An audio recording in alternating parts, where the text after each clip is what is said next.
తాను నాయకుడిగా కాదు ప్రజలందరికీ సేవకుడిగా పరిచయడానికి రంగంలోకి దిగారని కరీంనగర్, ఆదిలాబాద్, నిజామాబాద్, మెదక్ జిల్లాల పట్టభద్రుల ఎమ్మెల్సీ అభ్యర్థి ప్రసన్న హరికృష్ణ స్పష్టం చేశారు. హుస్నాబాద్ నియోజకవర్గంలో పట్టభద్రుల ఆత్మీయ సమ్మేళనం నిర్వహించారు. ఈ కార్యక్రమంలో ప్రసన్న హరికృష్ణ ముఖ్య అతిథిగా పాల్గొన్నారు. ప్రజలకు నిస్వార్థంగా సేవ చేయడానికి తన ఉద్యోగాన్ని వదిలి రాజకీయ రంగంలోకి ప్రవేశించారని అన్నారు. నిరుపేదల అవస్థలు తనకు స్పష్టంగా తెలుస్తుందని, వారి చదువుల కోసం తన వేతనం నుంచి 50% అందించాలని తెలిపారు. తనను గెలిపిస్తే విద్య, ఉద్యోగ, ఉపాధి రంగాలలో యువతకు చేదోడుగా ఉంటానని హామీ ఇచ్చారు. యువతకు మీ సోదరుడు ప్రసన్న హరికృష్ణ ఒక స్పష్టమైన టార్చ్ బేరర్ గా ఉండబోతున్నాడు.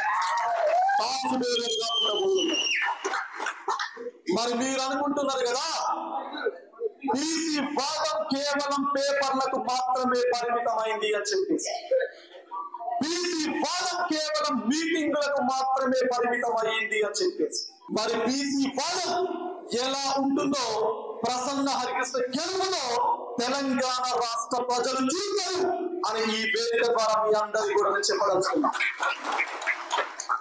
I'm not against any cost, because నేను కాస్టిజం మాత్రమే వ్యతిరేకం, కాస్ట్ కు వ్యతిరేకం కాదు. ఎందుకంటే నా మిత్రులు అన్ని కులాల వాళ్ళు ఉన్నారు, అన్ని మతాల వాళ్ళు ఉన్నారు. కాబట్టి social justice is my primary agenda. సామాజిక న్యాయం మాత్రమే నా ప్రాథమికమైనటువంటి ఎజెండా.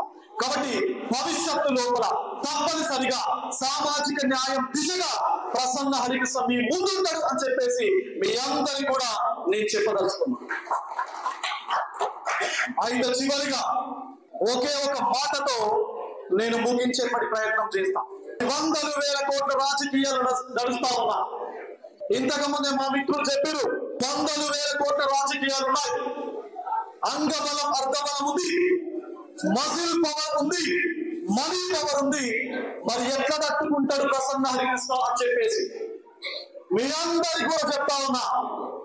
నా దగ్గర మనీ పవర్ లేకపోవచ్చు, నా దగ్గర మనీ పవర్ లేకపోవచ్చు, మజిల్ పవర్ లేకపోవచ్చు, కానీ ప్రసన్న హరికృష్ణ దగ్గర మైండ్ పవర్